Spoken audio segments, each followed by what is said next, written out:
welcome to my YouTube channel. I'm Ayu Natalia from Yogyakarta. In the last video, I shared some recommended places in Yogyakarta.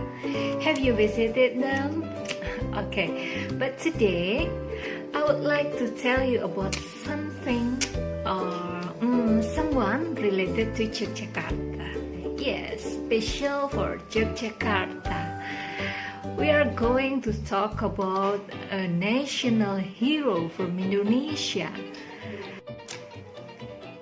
He was the eldest son of the third Sultan Hamengkubuwono and his wife Raden Ayu Mangkorawati.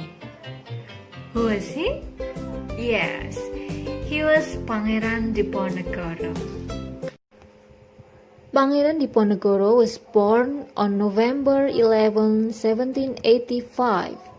When he was a child, Pangeran Diponegoro named Bendoro Raden Mas Mustahar, or the other name of Pangeran Diponegoro was Pangeran Antawiria. He had 2 brothers and 3 sisters. One of his younger brothers was the 4th Sultan Hamengkubuwono, and the other brother was Pangeran Ngabei. His sisters were Bendoro Raden Ayu Mangundirjo, Bendoro Raden Ayu Danukusumo, and the last one was Bendoro Ayu Bahusentono. Pangeran Diponegoro had wives. They were Raden Ayu Retnawati, Bendoro Raden Ayu Retno Madubrongto, Raden Ayu Citrawati, Raden Ayu Ratnaningrum, and Ratnaningsih. During his youth at Yogyakarta court, major occurrences such as the dissolution of the VOC, the British invasion of Java, and subsequent return to Dutch rule took place in 1812. However, he was once more removed from the throne and exiled of Java by the British forces. In this process, Diponegoro acted as an advisor to his father and had apparently provided aid to the British forces to the point where Raffles offered him the Sultan title, which he declined. Perhaps due to the fact his father was still reigning. When his father died, the third Sultan Hamengkubuwono, in 1814, Diponegoro was passed over for the succession to the throne in favor of his younger brother, the fourth Sultan Hamengkubuwono. Diponegoro was a devout Muslim. In 1821, famine and plague spread in Java. The fourth Sultan Hamengkubuwono died in 1822 under mysterious circumstances, leaving only an infant son as heir. When the year-old boy was appointed as Sultan, the 5th Sultan Hamengkubuwono, there was a dispute over his guardianship. Diponegoro was again passed over, though he believed he had been promised the right to succeed his half-brother, even though such a succession was illegal under Islamic rules. This series of natural disasters and political upheavals finally erupted into full-scale rebellion.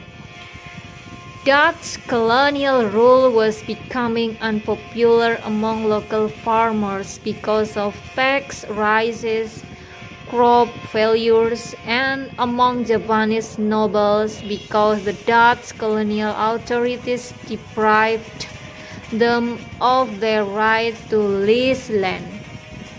Diponegoro was widely believed to be the Ratu Adil, the just ruler predicted in the Pralembang Jayabaya.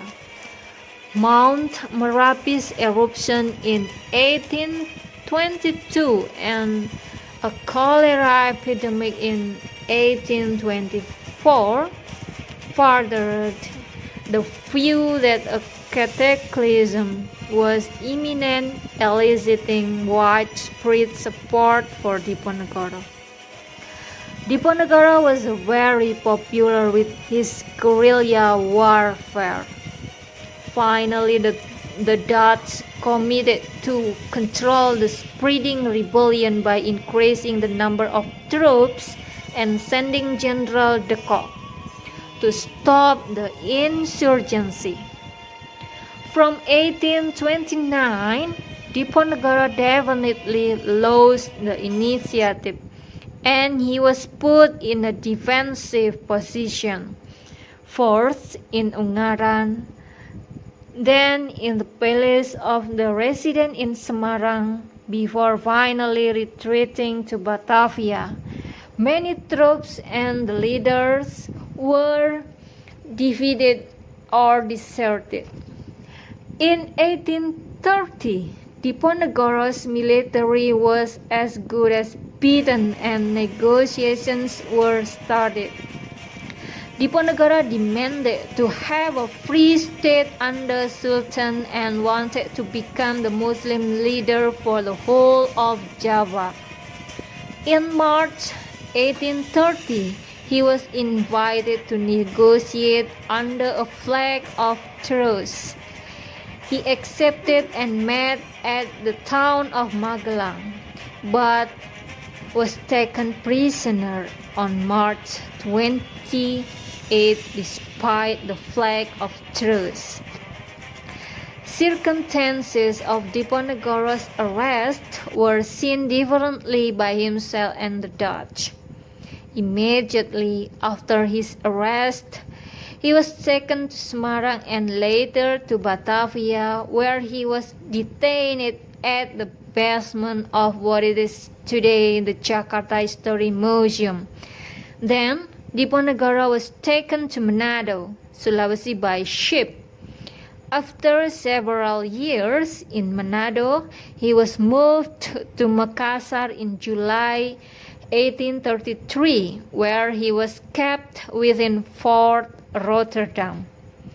Despite his prisoner status, his wife Ratnaningsih and some of his followers accompanied him into exile, and he received high-profile visitors including 16-year-old Dutch Prince Harry in 1837. Diponegoro composed manuscript on Javanese history and wrote his autobiography Babat Diponegoro during his exile. Diponegoro died on January 8, 1855 in Kampung Melayu, Makassar.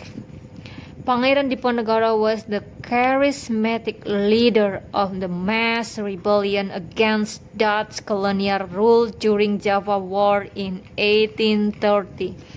His creed was long considered lost, but has now been found in March 2020. King Willem Alexander returned the creed of Pangeran Diponegoro to Indonesia and received by the President Jokowi. This is Sasana Wiratama for commemorating the struggle of Pangeran Diponegoro. It retrieved on September 28, 2014. Okay, things that I admire most from his struggle are he was a brave leader and always keeping his integrity.